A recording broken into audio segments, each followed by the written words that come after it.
Home loan की EMI में ग्राहकों को बड़ी छूट मिलने का अनुमान है। दरअसल रिजर्व बैंक ऑफ इंडिया ने रेपो रेट में बड़ी कटौती का ऐलान किया है, जिससे घर और गाड़ी का सपना देखने वालों की राह आसान हो सकती है। 4 जून से 6 जून तक चली मॉनेटरी पॉलिसी कमेटी की बैठक के बाद आरबीआई गवर्नर संजय मल्होत्रा ने रेपो रेट में 50 बेसिस पॉइंट्स की कटौती का ऐलान किया है।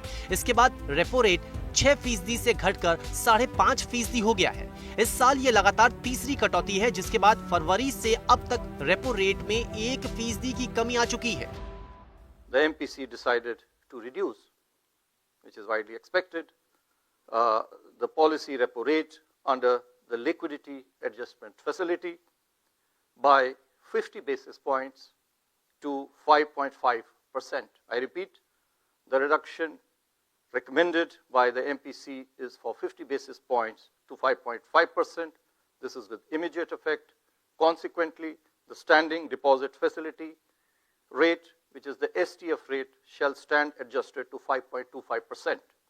And the marginal standing facility MSF rate and the bank rate shall stand adjusted to 5.75%.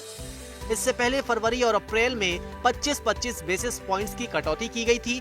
इसके साथ ही आरबीआई ने कई और बड़े फैसले लिए हैं, जिनमें सबसे पहला कैश रिजर्व रेशियो यानी CRR को 100 बेसिस पॉइंट्स घटाकर 3% करना है। ये कटौती 4 हिस्सों में सितंबर से नवंबर तक लागू होगी। इससे बैंकों को 2.5 लाख करोड़ रुपए की नकदी मिलने का अनुमान है। इस कटौती से बैंकों के पास कर्ज देने के लिए ज्यादा पैसे होंगे, जिससे लोगों को बड़ा फायदा होने वाला है, क्योंकि इससे होम लोन, ऑटो लोन और कंज्यूमर लोन सस्ते होंगे। नोमुरा की रिपोर्ट के मुताबिक साल के आखिरी तक रेपो रेट में और कटौती हो सकती है। 2025-26 के लिए महंगाई दर का अनुमान भी 4% से घटाकर 3.7% कर दिया गया है।